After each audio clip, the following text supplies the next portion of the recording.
Welcome into another edition of Rick and Bubba University, the podcast. And Bubba, I know you share my excitement today. We're going to revisit with an old friend and one of America's true heroes today on this edition of Rick and Bubba University. Rick, we are, of course, Rick and Bubba University is a standalone podcast, separate from the Daily Show podcast, and we appreciate you tuning in. And Rick, as you mentioned, Ronald Reagan himself called him a great American hero, Colonel Ollie North. Ollie, welcome back. It's great to be with you guys. It really is. It's been too long. It has. You've been on the show a number of times. We've done events together, but it's your first time to wade in on Rick and Bubba University, the podcast. So we're excited.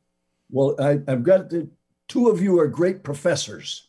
So everybody's going to learn a little something today. Well, we're handing out degrees in common sense. As you know, that has become a superpower. I'll tell you, I just restarted my column, Common Sense. Thomas Paine did it first. One of the things I've learned over the years is you cannot copyright a title.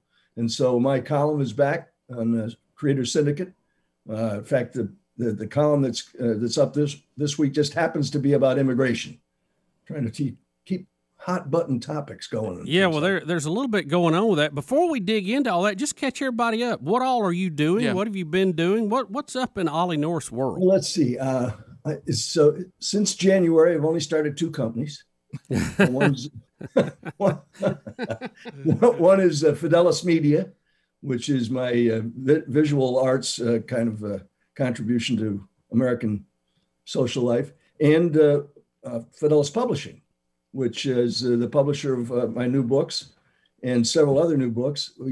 Fidelis Publishing is interesting because our mission statement is very clear. You have to have a biblical message somewhere in your book that's relevant to what's going on in the world. Amen. And we've got authors lined up because right after everybody, you may remember there was an election back in November, and there was different outfit is now in town. And so right after the terrible events of early January, almost every major publisher in America came out and announced if you had anything to do with the Trump administration, we're not going to publish your books. Right, just be canceled in general. Right. Yeah. And so I sent out a press release saying we'll publish your book, and we now have almost 20 books lined up over the course of the next 12, 14 months, and we'll probably break even in June, which is pretty phenomenal because in all the other businesses I've started, we didn't do it that fast, in large part because the product, which is literature, you guys, since you're running a university, know that. And what we're trying to do is offer opportunities for people with a different perspective than someone else might have to be published and go on the record as here's what's important to them. And it's been very successful so far. So other than that, we're doing, I got 18 grandkids. I think I only had 16 the last time I was out. Wow, 18 grandkids. 18 grandkids. Unfortunately, in my family, it's a very maternal family. There's 11 boys and 7 girls. And the females of my experience kind of dominate things. So my way of doing birthdays for 28 people, right? The 10 parents. Right? Yeah, right. You have 28 human beings. Well, I think the birthday ought to be like 4th of July. Everybody celebrates their birthday that year. Just one big birthday. One big birthday. Right. Yes. But guess what? I lost. Yeah, you got overruled. You got overruled. 28th birthday. And what's amazing is how many of these kids were born in October and November. Yeah. So start doing the math backwards. I'll tell you a quick story. I'm at a retirement ceremony for a U.S. Army general who I'd covered during the war. And at the reception afterwards, there's an old guy comes over to me on a walker. And he comes up to me and he says, the ceremony is being held at Fort Indiantown Gap in Pennsylvania. It's right across the Maryland border. And it's a big U.S. Army base. And he says to me, you were born in October of 1943 in San Antonio, Texas. And I said, yes, sir. How do you know that? He said, I delivered you. Wow. I said, really? I'll tell you something else you don't know, Sonny. He says, you were sired, that's the word he used, you were sired right here, probably in that Quonset hut down there at the bottom of the hill. I said, How do you know that, sir? He says, oh, I examined your mother. And on top of that, the division came here in January of 1943 from Fort Niagara, and we left here in April. And you were born in October. Do the math, son. Do the math. I bet that was a weird feeling to know you were standing on hallowed ground. It was great. Yeah. So I've got a whole bunch of kids who were born, grandkids who were born in September, October, November. Do the math, son. It's cold winters. Yeah. Cold winters. I tell you, when you celebrate all those birthdays, Oh, I mean, yeah. you don't hardly have any weekends available, do you? No. Oh, very true. That's why I'm glad to be hiding out where I am right now. Betsy and I married this beach house 53 years ago. Wow. And we've been blessed. And so we're actually down here opening it up, getting ready for the herds and the hordes to come out. And at one point in time, it was perfect for just, Betsy and me and then 4 kids. And now, with 28 human beings, if they all show up, they have to rent property nearby. Yeah. You have to rotate them in. They have to have a reservation. Yeah, right? I don't even know that they make a place that anybody could afford that you could say, no, everybody comes to one place. Yeah. A hotel. Yeah, that's about it. Fox paid me a lot more to get shot at than the Marine Corps, but even Fox didn't pay me enough to get all 28 together. Now, is it like the border? If a grandchild gets in, do the parents make it too? How does that work?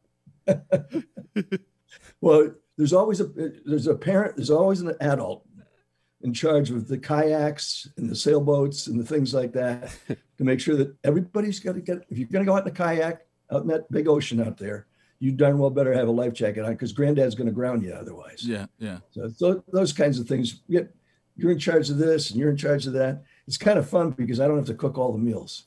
You delegate. Yeah. Can you imagine, anytime we take the family and go to the beach, trying to eat at a restaurant, even if you've only got 12 people, is impossible. You have no hope of eating at a restaurant. No, absolutely right.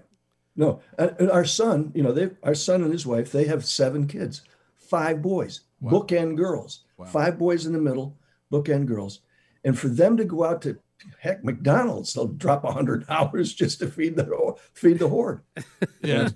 So the beach house has got to be stocked up. Well, it's one of those places where going to Costco actually does make sense. Yeah. It's just Betsy and me. You buy spaghetti by the ton, you buy, all kinds of stuff that comes in big packages. That only works when you got the whole horde around, or if you've got a family like our son, Stuart. Yeah. All right. So we're going to come back. You got a new book called Veterans Lament. We're going to come back and dive into this because it kind of ties into a huge topic that's going on in our country. And we will talk about that when we come back, when Rick and Bubba University, the podcast continues. So Colonel North is with us, Ollie North, and you were talking about your new publishing company, and sadly, it is needed because there's an attempt right now for certain voices to be silenced in our country, which would make our founding fathers roll in their grave, no matter what your point of view might be, that anyone's voice would be silenced. And if you don't have other places to go, like this publishing company that you've started, what the other publishing companies were saying is, we won't let you get your book out unless you can self-publish and find some way to finance that yourself.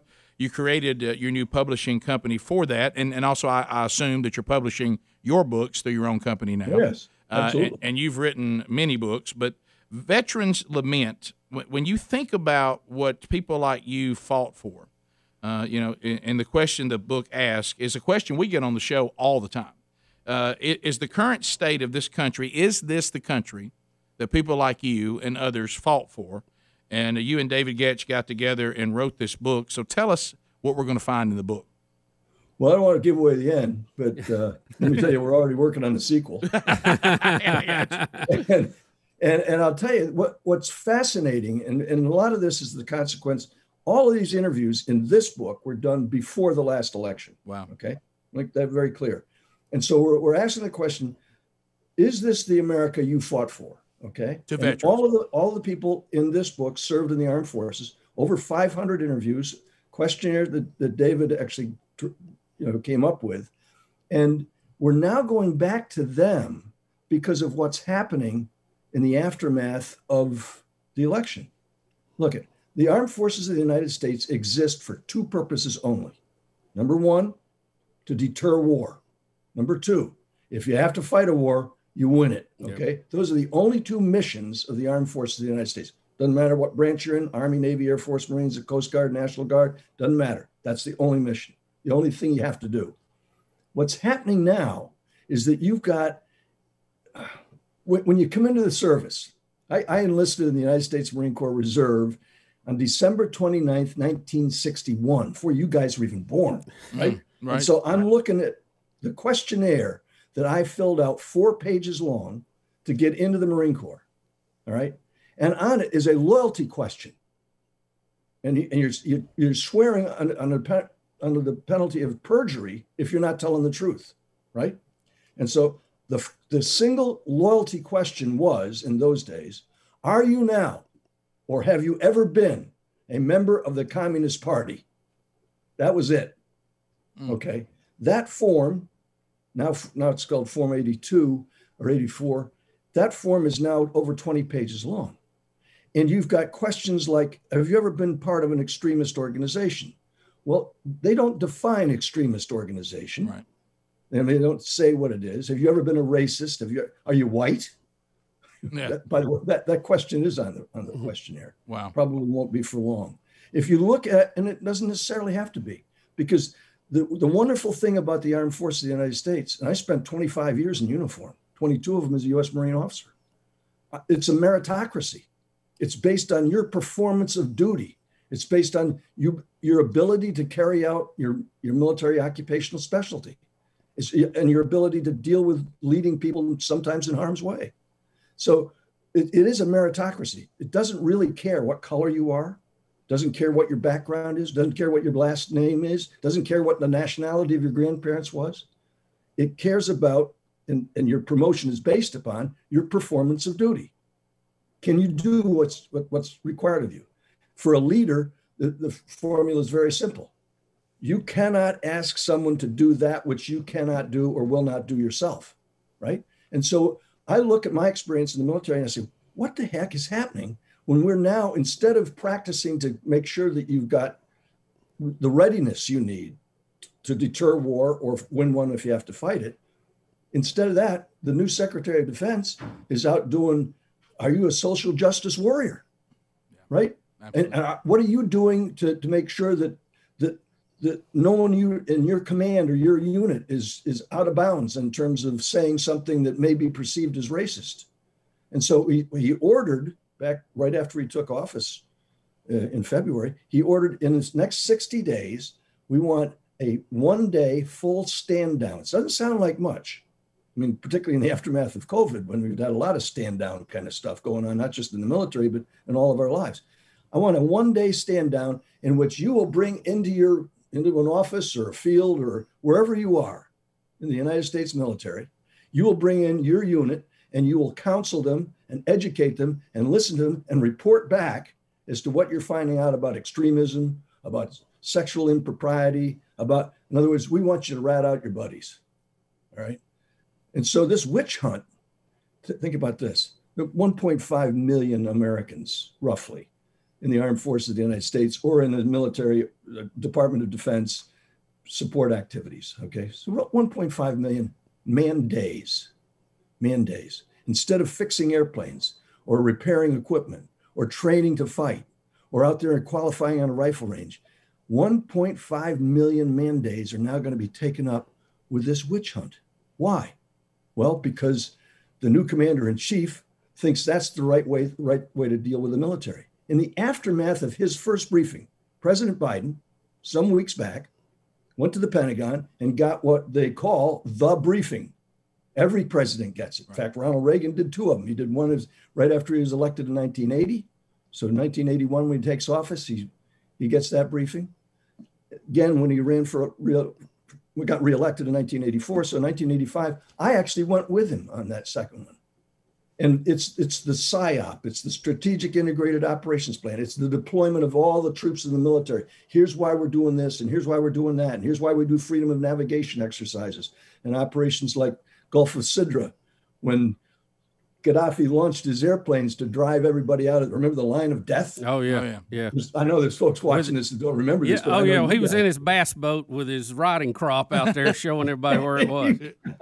Yeah. So Gaddafi launches, and the president gets the brief on it, right?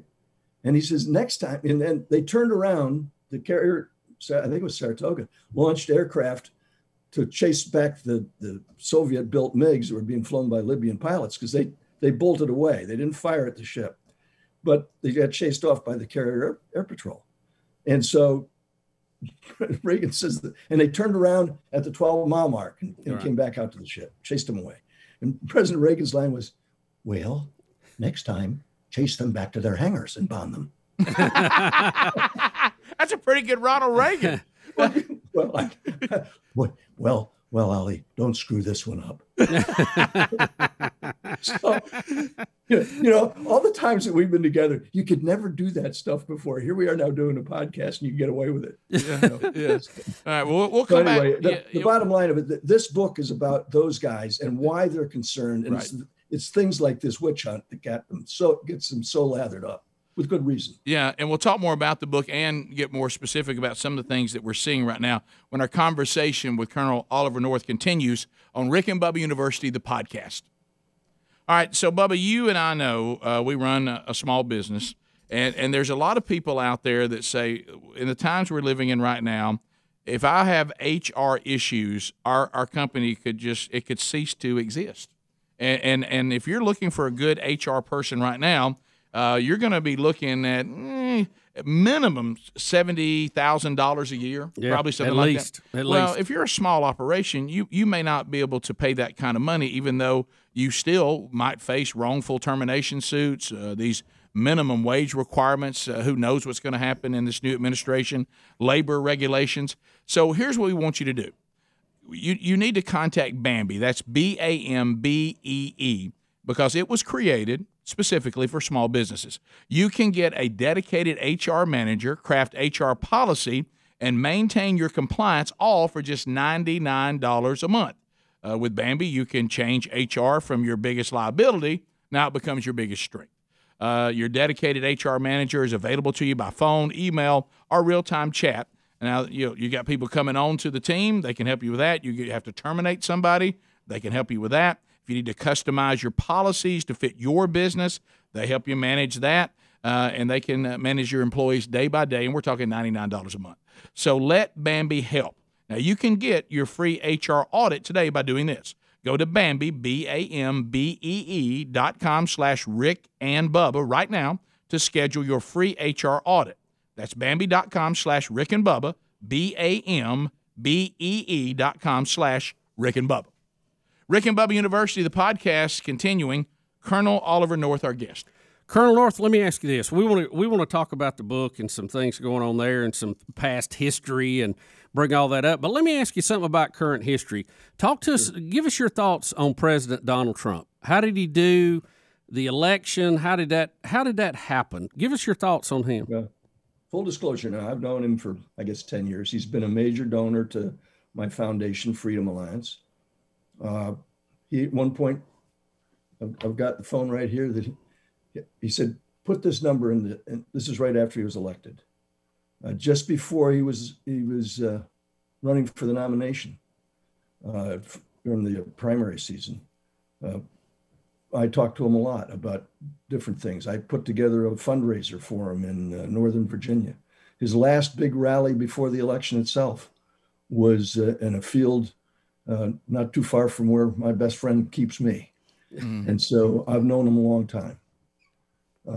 I think that the things that Donald Trump did, his policies, his process, his strategic goals, both domestically and internationally, were absolutely the right thing to do. I mean, he did them in ways that were probably not as recognizable because, first of all, the so-called mainstream media hated him.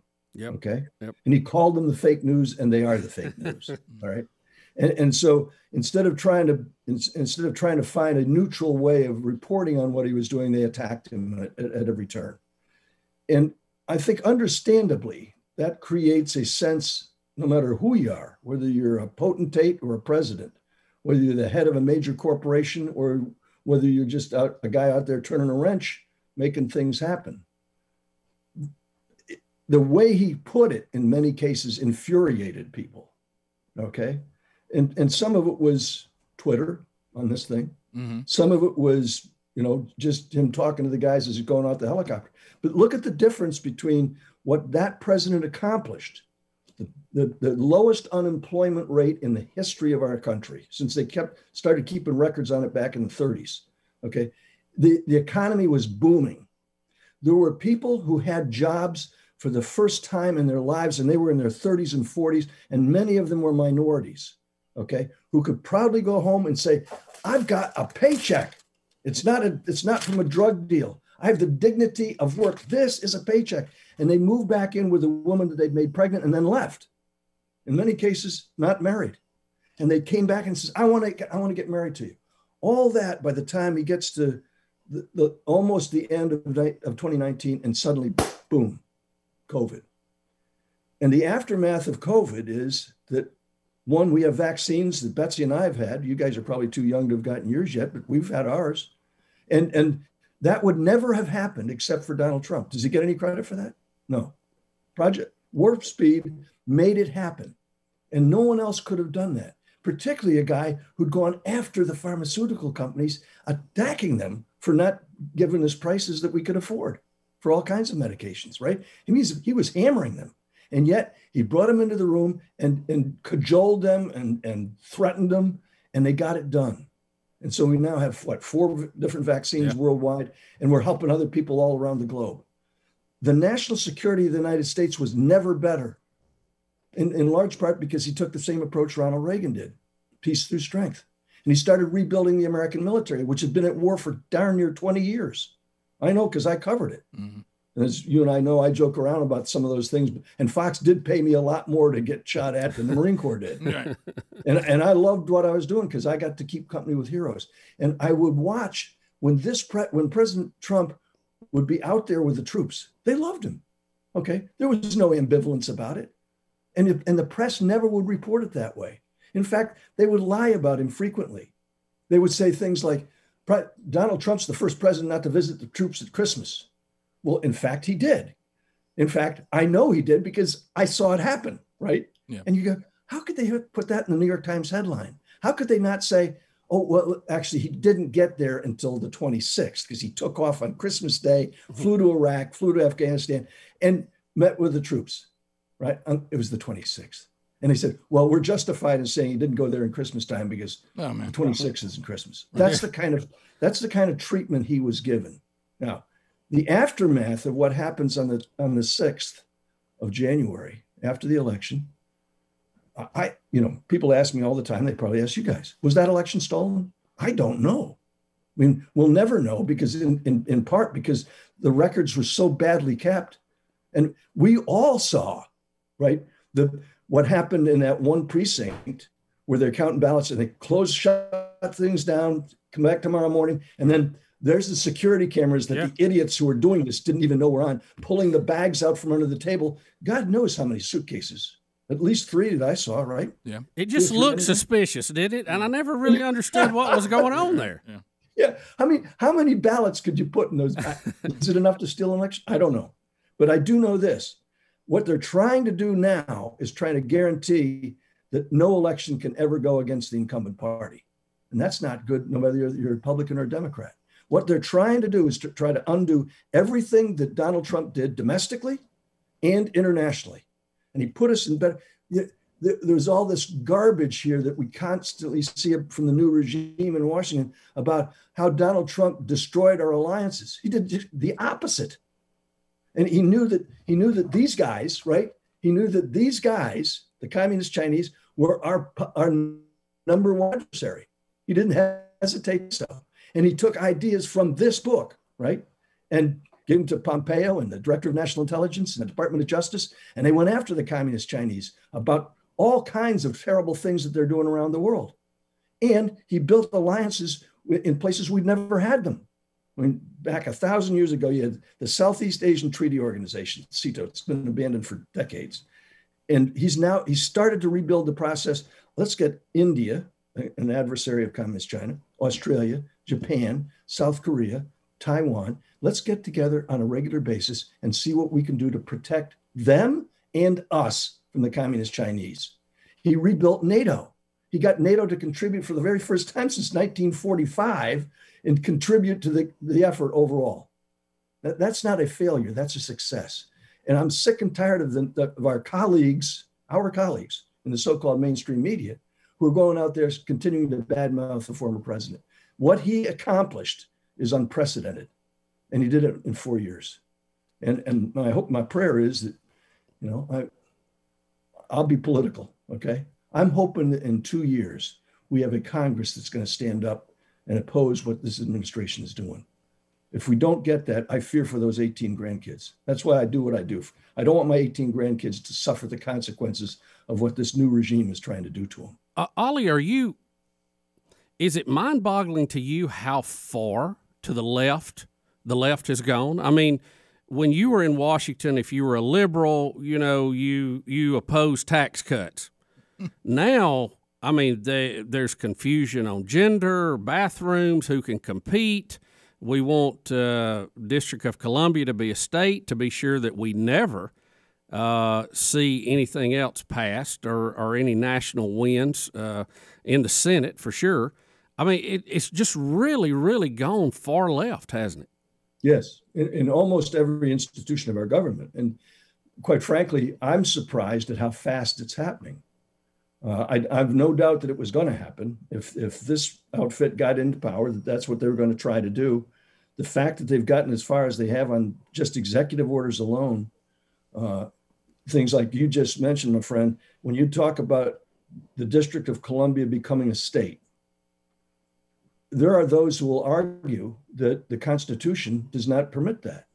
Oh, we'll just redraw the boundaries. Well, you got to go back to the founding fathers who understood what was going to happen in this country if you ended up with a federal district in which people could basically dominate the political process.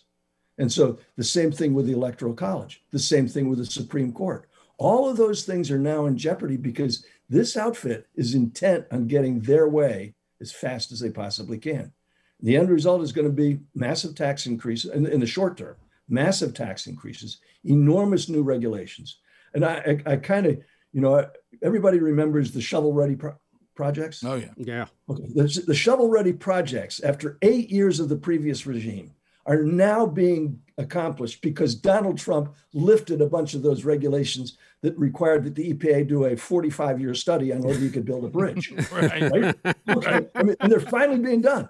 Okay, so they're now talking about a multi-trillion-dollar, effort to improve our infrastructure, which we need. I don't know if there's got to be multi-trillions, but bottom line is they're going to find that the new regulations they're putting back in is going to prevent the kinds of stuff that Donald Trump would have done, boom, like that, if he'd had the chance. And so what you would hope was that the new regime in Washington would figure out, hey, it's not to our advantage to tie this whole thing up in knots again so that you can't build the bridges and the roads and the highways and the airports and the telecommunications infrastructure we've got to have, right? I mean, we've got places, even in Virginia, where the local jurisdiction says, we don't want any cell towers. Well, guess what? The people that are fleeing New York City are coming to places like Virginia and the Carolinas, and by golly, they're going to build cell towers out there so that people can communicate. And you're going to have a 5G system that's not going to be run by the Communist Chinese unless the current regime bends over so that this guy right there, Xi Jinping, is telling us what kind of telephone we're going to have and who's going to run the intelligence system that makes it work. God help us. Well, we'll come back, and when we come back, I want to. You mentioned China, and of course you have a lot of expertise serving so long and being with those men and women who service in the military. You're going to talk about the current state of our military and kind of where we're going. When we come back, more with Colonel Oliver North on this edition of Rick and Bubba University, the podcast. All right, so Bubba, this is one of those real simple commercials that we do. I know we're all thinking, and you and I have talked about an example of this. I get tired of my money going to fund things that I think are destroying this country or that I personally oppose. but I don't have any choice unless somebody gives me a choice. Yeah, give me a way out. Give me a way out. Well, say hello to Patriot Mobile. They just expanded their coverage dramatically, which will make it easier for even more Americans to dump the big name carriers who charge way too much, and then they donate that money to these type of leftist organizations that we think are destroying this country. And we're proud to partner with them. I'm so glad they came on the podcast because they never send a penny that they make to any of these movements that are taking us ever quicker to socialism. They'll never silence you. They're America's only Christian conservative wireless provider. Plus, you can switch with confidence because they use the same network, we just talked about these cell towers, as the larger providers, but they charge you less. And switching is easy. Yes, you can keep your phone number. So many people got your contact now. Keep your phone number. It goes with you. Yeah, bring your own phone. Buy a new one if you want. But build your own bundle with multi-line discounts and save even more. Here's what you need to do to switch to Patriot Mobile right now. Go to patriotmobile.com/Rick Bubba, or you can call their U.S.-based customer service team at 972-PATRIOT. That's 972-PATRIOT. Veterans and first responders, you're going to save even more. This month, get free Premier activation when they set up the phone for you, and a special gift with our offer code RickBubba. PatriotMobile.com/Rick Bubba. That's PatriotMobile.com/Rick Bubba or 972-PATRIOT. Colonel Oliver North, our guest on this edition of Rick and Bubba University, the podcast. So we do story after story after story, Colonel, where and you've warned about this in all the years we've had you on the program, and you've warned and you've warned and you've warned. You cannot take our military and do social experiments inside the military because it makes it harder for them to be prepared for the two things you've already mentioned that they're supposed to do. And we see some of this bizarre stuff happening now in our military. Well, the other day we had a female pilot call the program who serves our country in it was either the Navy or the Air Force, I don't remember which one, and she said this thing about making maternity clothing for women in the military who fly so they'll be more comfortable. She says when we're at that point of pregnancy, we don't fly. I mean, this is lunacy. There is no need for this type of a flight suit. These experiments going on with gender now, military personnel can change their gender if they want to. There's a push for taxpayers to pay for any type of operation, and we're going to have genderless, bases and men and women in the same quarters. This just keeps getting weirder and weirder, and it makes a lot of us as Americans, and we have the utmost respect for the military. Please understand that. But we're concerned that the very military that we love is not being properly trained to be prepared for what we need them to do. Let me just expand on that just a little bit. Okay. If I were the Secretary of Defense, not likely, if I were the Secretary of Defense, my job would be to make sure that the readiness of our armed forces was adequate to accomplish the two missions we talked about: deter war and win one if you have to fight it, right? And so anything that you do that degrades that opportunity, that possibility, right, is unnecessary. In fact, it should be wrong. Someone is going to have to explain to me why when the President of the United States goes and gets the briefing, right, he comes out of the briefing and he comments about the things because one of the reporters said, what did you learn in that meeting? And the thing that he remembers is not the hypervelocity missiles that we're trying to build to catch up with the Chinese.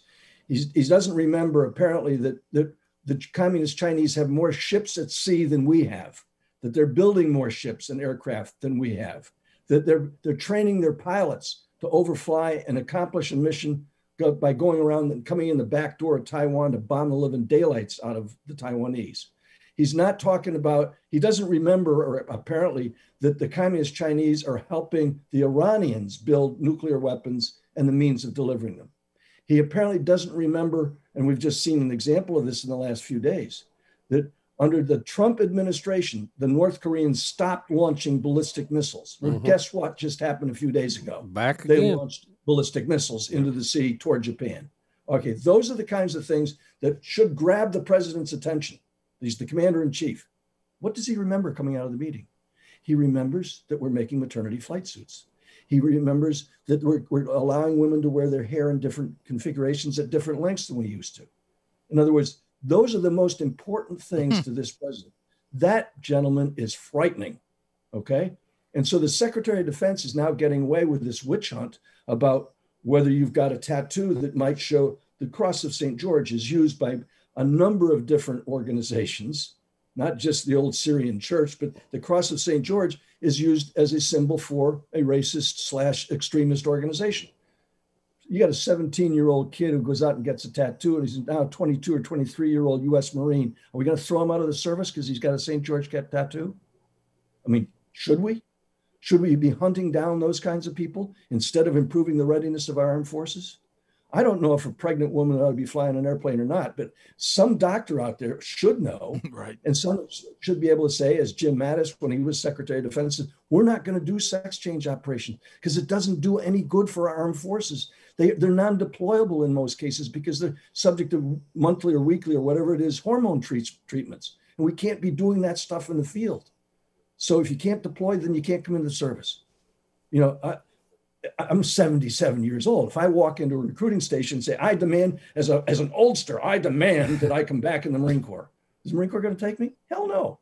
Right. But if a guy walks into a Marine recruiting station today and says, I want to come in the United States Marine Corps because I want a sex change operation, he may have to be taken in. Wow. I mean, that's where we're headed. So I ask the American people, when I go out and I talk to them, I say, what do you want from your armed forces? Do you want social justice warriors out there? Or do you want people who know how to fight a war and win one if you have to fight it? Can you deter war with people who have a maternity flight suit? I don't think the Communist Chinese are worried about that. See, in fact, they applaud that kind of thing. And so their disinformation campaigns and their propaganda campaigns, and what they did to us just a few weeks ago up in Anchorage, Alaska, when they said, don't you lecture us about how we're treating the Uyghurs. You've got Black Lives Matters issues. And the new Secretary of State sitting on his thumb and, you know, going, oh, gosh. Yeah. And they read us the Riot Act. And they're out there using that propaganda against us all the time. And so when you see the kind of craziness that occurred on January 6th, the press has to blame Donald Trump for it. And I look at that and I say to myself, boy, what are my grandkids looking at? What are my grandkids seeing about what the country that they're going to inherit, besides this astronomical debt that they're going to somehow have to pay off? Ollie, let me ask you this. The Chi-Coms, what's their end game? What do they want? Oh, no, they want to dominate the world. And you know what? The crazy part of it is they publish stuff about that. Their journals, I mean, they're experts on geostrategic interests are out there buying places. Right now, they're buying mines in sub-Saharan Africa, okay, in what they call their Belt and Road Initiative. And the Belt and Road Initiative basically says, you guys need a highway infrastructure. We'll build it for you. By the way, we want to buy that mine over there that's producing lithium, or we want to be able to buy that rare earth mineral that you've got here that we need, or that gold mine, or that cobalt, or in other words, we'll take care of it for you. Guess where that money came from? It came from us. You know, one of Donald Trump's great initiatives was bring your businesses back home. And I will take credit for it. It's in this book. Mm-hmm. Okay. If an American business brings their business back from China to the United States, and the widget you were making over there for 15 cents or whatever, and you're selling for $50, you can make it here in the United States, and we'll give you a tax break to do it. There were dozens of people, big businesses, that brought at least parts of their business back to the United States. Well, guess what? The new tax law is going to send right back to China the new idea, the whole idea of bringing businesses back to America. It's gone again. That's the kind of thing that has me very concerned about the future. And I look, it's not just military. The Communist Chinese intend to dominate every aspect of the economy, diplomacy, the military, and the resources necessary to keep this country going. That's their intent. But that seems so simple. And we see that, and like Bubba and I say, we're C students from Calhoun County, Alabama, and we see that logic. The left can't see that. I mean, I guess Bubba and I always get really confused over what is the end game. That's pretty straightforward, that these kinds of tax plans send business back to China. It makes China even stronger. Are they naive to the Chinese and their end game, or is it just all about the biggest tyrannical central government we can possibly have? Are they just bad at math here, Ollie, you think? And if you're in the ruling class, it'll be okay for you. I don't understand. Can't they see that this is not the right thing to do? No. And literally, their lenses are polarized to face left, okay? And so whatever your policy is, remember, they want to undo everything that was done by the previous administration, diplomatically, domestically, internationally, militarily. And that means that they cannot look at the horror of what's going on the border. Right. I mean, think about, Donald Trump says we're going to build a pipeline so we can be energy independent. No.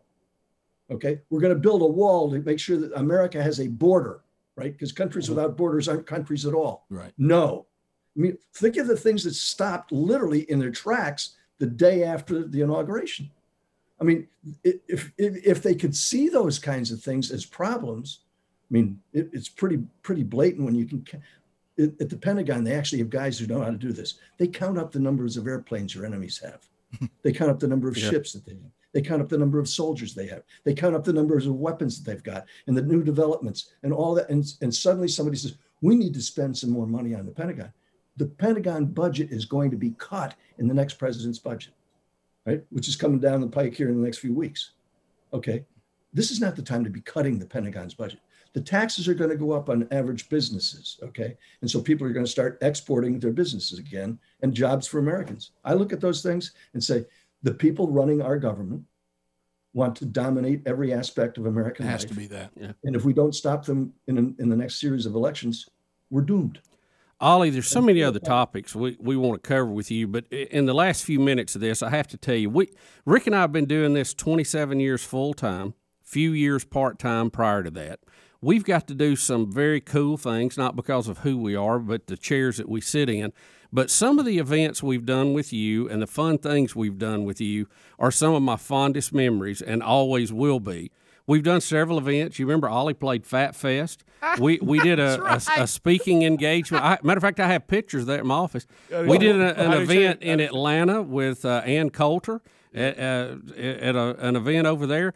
But one of my favorite is one of the times you came to town and you were coming to be on the show and you were writing a book and you said, look, I don't have a lot of time, and we met you and we were going to go to dinner and we got a room at Ruth Chris Steakhouse. Yeah. And you said, it's got to be quick, guys. It's got to be quick because I got to get to the hotel and do some writing. Griff Jenkins was with you. He was your right-hand man. And we went in the little, the little room in the back, and we got to talking and having fun and cutting up, and it was about 6 o'clock, and we were going to try to get you out of there by 7. About 11 o'clock, we left after the last round of ice cream came in. Do you remember that? We had such a ball. I do. And that happens a lot. Betsy just walked in, so she's standing right here. She's going to grow when I say this. One of the great blessings we've had is we've been able to do a lot of things together in 53 years of marriage. Yeah. One of the things that we had a lot of fun doing is things like going to Israel, leading groups to Israel. On our last trip over before COVID, we're standing in the lobby of the David Citadel Hotel waiting for another couple to come down that we're going to go to dinner with.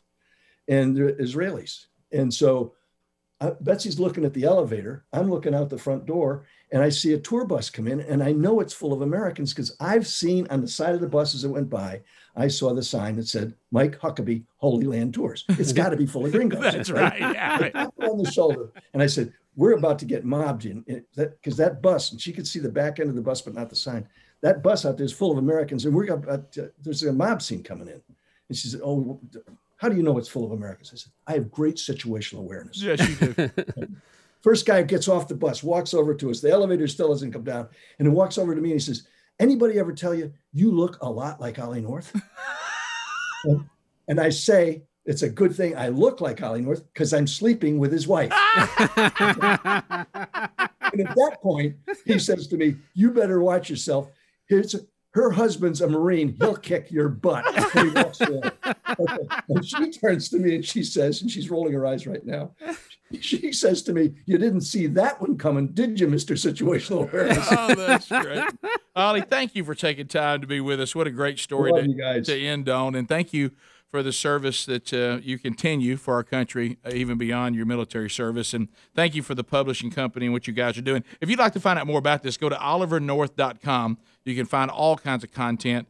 And don't forget the new book is Veterans Lament. It is a must-read. Grab it there at olivernorth.com. Ollie, thanks for being with us. Semper Fi, guys. Pray for our country. Amen. Every day. And thanks to all of you that have joined us for this edition of Rick and Bubba University, the podcast.